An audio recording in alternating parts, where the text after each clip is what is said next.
Brought to you by JR Web Design. Is your website stuck in the Stone Age? Well, you need JR Web Designs. They'll craft you a website that's as awesome as our show. Well, guys, we want to welcome Max Miller. He is a beat reporter and creator over at Hockey Digest. He's a correspondent for them at NHL.com. Just found out some recent news that I didn't know you played university hockey. You worked with a whole bunch on the showcases. I've been following you for a while now, Max. Welcome to Two Guys in Hockey Talk, and thank you for giving us the time. Yeah, of course, anytime. Glad to know somebody's reading my stuff. Well, we appreciate you coming on the show. I know it's going to gear up for you soon here in the season, but we kind of wanted to get a little bit of insight from you about the San Jose Shark, but kind of behind the scenes. So we know that there's been an update on the SAP Center lease, and you reported that there's been a deal made with the city of San Jose for the SAP Center. It's a critical piece for the Sharks' future. It's where they play. It's where the fans gather. We want to see a Stanley Cup brought home with the young guns there. What's the latest update there that you can give us, and what does that mean for the city, the team, and in general the community? Yeah, so for sure, it's a great question to start off with. Without a building, there's no team to play in it. So the biggest thing that you can talk about this situation, whether it's the Sharks, SAP Center, City of San Jose, is it all breaks down to this. The SAP Center is owned by the city of San Jose, and the Sharks are leasing it, the same as me leasing my apartment to a landlord. Same exact thing. So the difference is the relationship between the Sharks and the city of San Jose is better than arguably any other sports team they could have. When you look at the way that the city worked with the Sharks to find this deal, when you look at the way that the Sharks bring in revenue for the city, it was a mutual understanding that this needed to continue. It was a mutual understanding that the upgrades needed to happen because it is the oldest NHL building without a big renovation. If you guys remember, I don't know, like 10, 12 years, whatever it was, MSG and the Rangers played on the road to start. I mean, you look at Crypto.com Arena, Staples Center last year, the Kings started on the road for like the first month and a half because the building needed upgrades. That's what's going to happen here. The other part of this deal is going to keep the Sharks at minimum, at least in SAP Center for up until the next 25 years. So after the 2050-51 season. There's another part of this deal that came out in the summary is the two sides are going to look for a new place in San Jose for a new building because both sides agree that after that 2050-51 season, the SAP Center is not viable. So in order for that to happen and keep the team in San Jose, both sides are going to work together to find a new place, to find a new arena district, which we see all around the country in some of these new buildings. But it's all it means at the end of it. SAP Center is getting updated like crazy over the next 7 years. And the Sharks aren't leaving San Jose for a very long time. And if I cover the Sharks for that long, I'm stuck in San Jose for that long. And it's great. It's job security, Well, let's just hope that you get a few promotions along the way if that happens. So the Sharks landed Michael Misa at the draft. And it feels like the excitement had just been building and building ever since. Now, from your perspective, what is the general mood among the fan base right now? Is the anticipation for Misa through the roof? Has landing him helped heal any lingering disappointment they didn't get the first overall? And as a lot suspected, they might have taken Schaefer. Yeah, the hype feels so weird after having Macklin Celebrini last year and all the excitement and then having the year that he had. And then, it almost feels like Macklin Celebrini still has more hype on him than Michael Misa. I think part of that is also because we don't really know where Michael Misa is going to play next season. And I think that is kind of putting a cap on the excitement to some extent because last year, Celebrini played at BU, signs. So he signs. He's not going to play in the AHL if you're he's playing, and he signed right after development camp in July. So I don't know, 2-3 weeks after the draft, Mike Misa signed today. And even today, he could have signed 2 months ago. We didn't know where he was going to play. So I think a lot of it is, I think a lot of fans have moved on from not picking Schaefer or not being able to pick Schaefer, I should say. But the hype surrounding Sam Dickinson is up. I think the fans loved Hao-Shi Wang, Shikumu Madulin, Luca Cagnoni. I mean, they've got all these defensemen. Yeah, they need more. But I think the draft that they had, the first round, you get Misa, the number one forward prospect, and Josh Ravensbergen, the number one goalie prospect. You knock that out of the draft and you go with a bunch of project high ceiling type players in the draft. I think there's a general consensus. Okay, They're starting to build. We know what else they need. There's a vision here, but there's general excitement to see on ice what's going to happen and where the young kids in Dickinson and Misa are going to play. Well, and so we know that, beyond Michael Misa, you have Celebrini coming into his second year, his sophomore year season coming in. You've got a lot of young players. You saw the excitement, and I would say I think most people who tuned in and most people that I talked to said San Jose Sharks hockey last year was fun. You see Celebrini and Will Smith just having a time of their life. What are fans expecting for this year? Of course, there's always the goal to make the postseason. The Pacific, for some could be seen as weak, but is there a possibility that they're looking towards a specific step that they want to take? What should fans expect when they're watching San Jose hockey this year? Well, I think expectations kind of need to be, I don't want to say held off for now, but I mean, just given how the team has started the last few years on extended losing streaks, I personally don't want to put any expectations, at least from how I view the team and how I view they're going to do until they start playing hockey, because, they looked better last year, but did they really win more? They won game, sure. It's going to be interesting to see what happens at the start of the year. I think fans just want to see competitive games later in the season.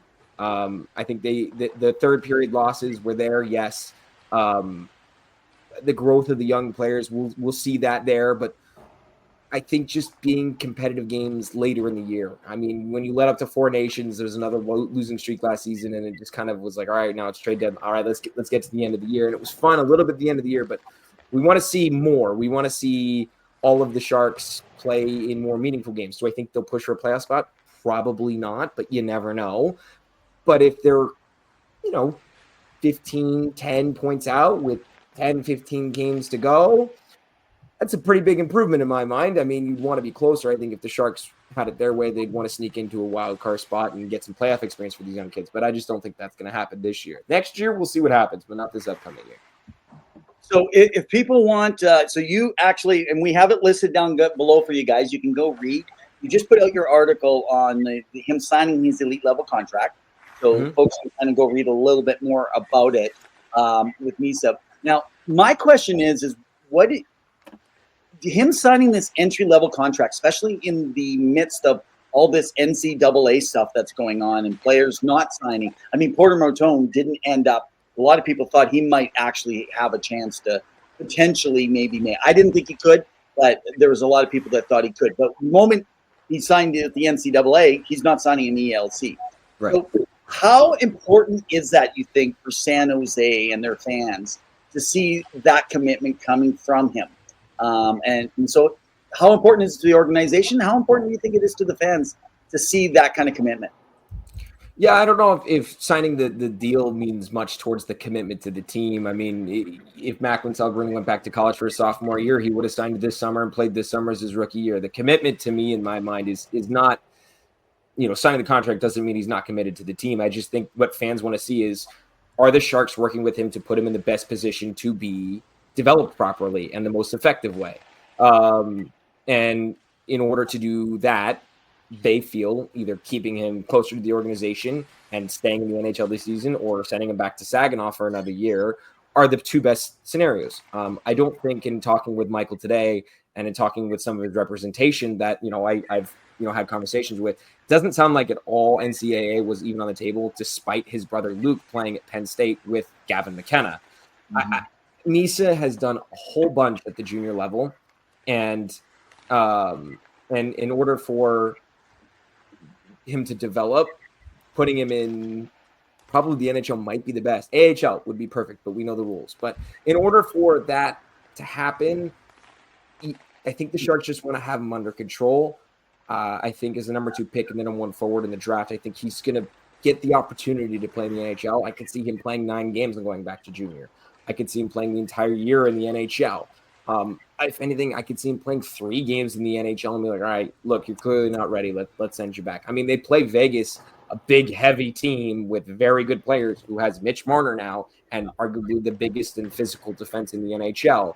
You want to throw Will Smith, Macklin Celebrini, Michael Misa all in the same lineup against that team. Yeah, Smith and Celebrini are going to be more prepared. But Misa's first game against that is going to be tough. So I wouldn't be surprised if he makes the team and scratched for maybe the first 2 games, and then they give him that. Just kind of some time. picking their time to use him. They don't want to get him tired out, right? They don't want, like, they put Smith on a game on a plan, like Leo Carlson. Could see that from Misa as well. And you do. Oh, go ahead. I was going to say, just Pavel, I just wanted to, because I got it up there on the screen for you, Max. So Zilstra Arts, also known as the Lost Trucker, trucks all over North America. So she's asking, she gets to a lot of the arenas, whether AHL, ECHL, NHL. How close is it to park a big rig close to the SAP Center? I mean, I don't know the rules in terms of how many axles or weight ton or weight limits that you can get, but I'm sure there's a way to get to San Jose, get to downtown San Jose, park that big rig somewhere, and it's pretty easy to get downtown, whether it's bus, scooter, walking. It's a pretty easy spot to get to. So SAP Center would be fun. So if you get down there, it's a great building, and we know, I mean, from all those playoff years, we know how fun it is and how loud it is in that building. For sure. And what I was going to get at is never in my lifetime would I imagine that Carey Price would wear teal. But here we are in the trade. So could you quickly run through the trade that happened with the Montreal Canadiens, kind of the impact of this? What does this mean for the Sharks? Because a lot of people online that I saw chatter on X were saying that the return should have been a little bit more than a 5th round pick, if I recall, for San Jose. So your thoughts on what happened there and what was the reasoning? Look, we know Price isn't going to play for the Sharks a 5th round. I mean, how much can you get? It's not like you're trading for MVP 2014 Carey Price. Like, you're trading for a guy who is in town today, taking a physical and going to fail it and go back to Montreal. Like, the Sharks, yeah, people are saying, well, they were $5 million over the cap. Okay, well, if I trade Klingberg, Skinner, Kurashev, all those guys, well, now I'm $15 million under the cap floor. So adding $10.5 million to the cap floor by adding Carey Price just gives more flexibility. Because they gave up Gannon Larocque, the prospect, who I don't believe was going to be part of the organization, and, following his deal. He's just dealt with injuries. It's just he's not as far along as they want. So maybe the organization in Montreal sees a little bit more in him than the Sharks did, especially after the injuries. I mean, he's a really good kid, and I hope the best for him, and I hope he gets over these injury issues. But look, the Sharks now, even with Misa signed now, they're at 50 contracts. Like, if Muskie, Misa, Dickinson all play more than 9 games, 3 players need to come off the books. So I thought they were going to do a couple more moves before signing Misa, and they still could. But I think what's going to really happen is they have the cap floor. They can waive whoever they need to waive at training camp. I think they're going to expect some people to get claimed or make some more moves if, players get hurt at training camp all the time. So the deal for Price wasn't necessarily player oriented. It's strictly paper cash. Like, instead of being $5 million above that salary cap floor, you're 15. You can trade $10 million worth of players, which you have in Jeff Skinner and John Klingberg. You need that flexibility if you're going to get the most, because unless the Sharks surprise us, I don't think they're going to make the playoffs. You want to retain assets for guys who are going to be UFAs. And the Sharks have one defenseman signed past this season, and that's Dmitry Orlov, who signed for 2 years. Everybody else is a UFA or RFA at the end of this year.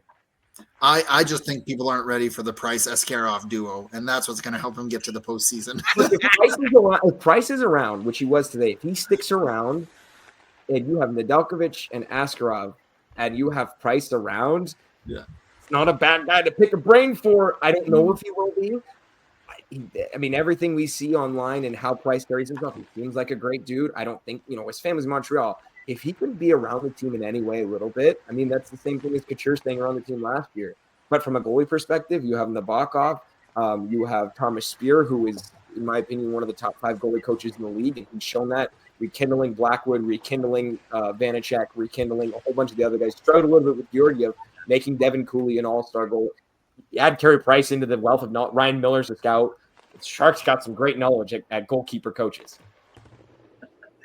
Jordan says it's only for 1 season, super low risk all around. So it sounds like what you're, and a lot of people have said this, the idea is, unless something goes through the roof for them and they perform better than they thought, essentially they're going to unload some of those higher contracts, use them for trade, pick up some more draft capital or something along the way.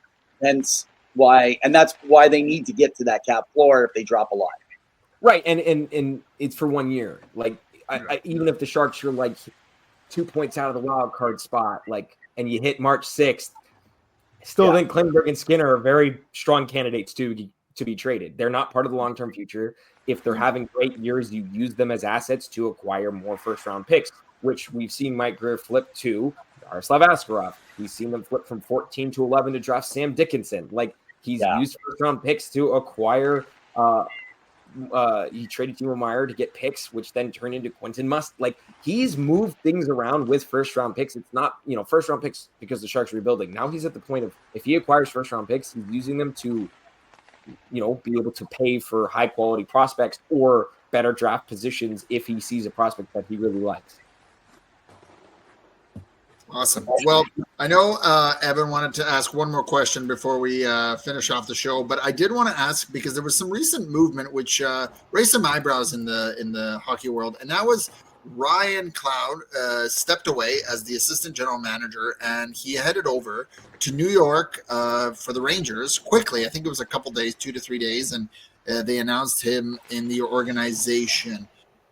He kind of just gave a thoughtful response about stepping away from the organization. But do you know anything what's been going on about that, and kind of if you can allude to any kind of insight as to his departure from the San Jose organization? Yeah, within 24 hours, Ryan Clough, longtime player for the Sharks, my dad's favorite player as I was growing up. He loved his backhand shootout move. He just loved watching Ryan Clough play. Ironically, it's not the first time he's gone from the Sharks to the Rangers. In 2013, he was traded to the Rangers, hadn't scored a goal all year, and in his first game scored 2 goals and had an assist. And I know that because he was my dad's favorite player who was just traded. And that game was on NBC, and I know that because it just came through my Instagram feed the day that news came out. So it's fresh in my head, though, seeing those 2 goals of the year and seeing what happened there. But look, Ryan Clough was traded. He was a Shark, and he was traded to the Rangers. He played there, and then he played in the Devils, and he had concussion issues. Then he was a coach for the Devils. Then he was in the front office of the Rangers as a consultant. Then he came back to the Sharks after Mike Grier left the Rangers to become the Sharks GM. And now he's going back to the Rangers. I have no idea what family thing he said in that statement, what that family thing is. My best guess, and I want to emphasize this is a guess, he spent the majority of his 30s in New York in that area. If his family, if his kids grew up there and are set up there, and they then moved everything for a year, it's the same role. Maybe he's got more opportunity at the Rangers to become their GM, and maybe Drury's going to step up to a president thing. I don't know that either. But my best guess is he spent so much time in that New York metropolitan area. If his family was more comfortable there and set up there, I think maybe they got homesick, and he wanted to do what's best for his family. And the Rangers already had him in their organization as a front office member. I mean, he and Grier were consultants there before both coming to San Jose, obviously at different times. But that's my best guess. The organization it doesn't look like there's any ill will or bad feelings towards Ryan Clough. I think he's a well-loved player. And hey, if it's for more opportunity and for family aspects, you can't say no to that. Let the guy go try and chase his second career in hockey. Yeah, Ray indicates, which gave me a bit of a chuckle, Ryan Clough, the Devils' biggest mistake. And Ray is a big New Jersey Devils fan, so. I think they got more mistakes coming, right? They're going to try and trade for Quinn Hughes. Maybe they'll trade Jack Hughes for him. Oh, wait, no, they're not supposed to do that. Yeah, they're not even supposed to tamper with that, right? I don't know what tampering they're talking about. What happened to all these rules? So, okay, just before we came on, last question. We have 3 minutes left. The rookie showcase. There's a lot of people who are, people like myself who've been wanting to the regular showcase. Maybe explain the history like you did. If you can wrap it up in 3 minutes, though. Yeah. It's a lot to tie in. And can people watch any games this year? And where could they watch it if they could? Yeah, for sure. So I work for a company called Black Dog Hockey. They help produce it. So you won't see any of their logos. We help the streams. To my knowledge, this year, at least for the Golden State Rookie Faceoff for the Kings, Sharks, and Ducks, there won't be any geolocation locking. So you just need to go onto the team's website. So for the Sharks, it would be sjsharks.com. I think that's what it is. And the streams will be there.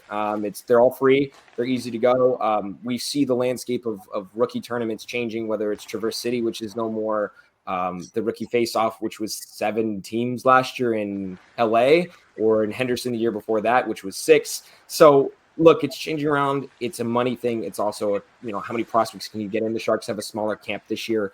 Like I said, it's free to watch. They're going to bring broadcasts. They're fun games. You get to see top prospects. The Sharks are bringing an absolutely loaded group. And I think they're going to dominate both the games that they play. They have Colin Graff on the roster who's played 40 NHL games.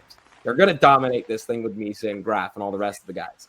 But yeah, I think it's, how much are these guys really getting out of it? It's a lot of skating. A lot of these players are going to take place in camp within a week. this is kind of the start of it. Get a closer look, get them in the mojo, get them started. They're not going to be in camp as long as some of the other guys. Give them a shot to go skate, get them in a game. This is your chance for front offices to see guys who may not get into a preseason game in a game scenario. That's awesome. Well, we appreciate you taking the time for being on the show. Remember, you guys, you can go follow Max Miller. He's a San Jose beat writer and creator of Sharks Hockey Digest. And you can check out all his work online. It's incredible. Max, is there anywhere you want people to follow you, check you out, link up with you if they want to connect with you? For sure, yeah. You got the email at the bottom. Feel free to shoot me an email. Keep them nice, please. I promise. I'll be nice back. But Twitter, I should. You guys got your Twitters up there, or X, whatever it is. It's just at real Max Miller with underscores between real and Max. It's real _Max _Miller. My friends give me crap for it all the time. But as you see on the bottom, sharkshockeydigest.com, Sharks HKY Digest. That's the Twitter for me. Just anything you see there, and NHL.com for the Sharks. You'll see it flow through there. But any readers I'd love, and any feedback I'll take. That's great. Awesome. And before Evan finishes, we just want to quickly ask, any thoughts on the upcoming season? Any predictions? Any things that you're looking forward to seeing? Anything that you think is going to kind of stand out? Where will Kirill Kaprizov sign next summer? New York Rangers. Book it. That's it. I'm not even thinking about the season. I'm thinking about next offseason. Okay, so Panarin's gone then. Panarin's gone. There you go. You replace Panarin with Kaprizov. They've got the same agent. I looked it up today. Yeah. I'm going to leave that with your mic drop. Guys, that's Max Miller, our guest headliner of the night. Thanks, man. Guest headliner. Brought to you by JR Web Design. Is your website stuck in the Stone Age? Well, you need JR Web Designs. They'll craft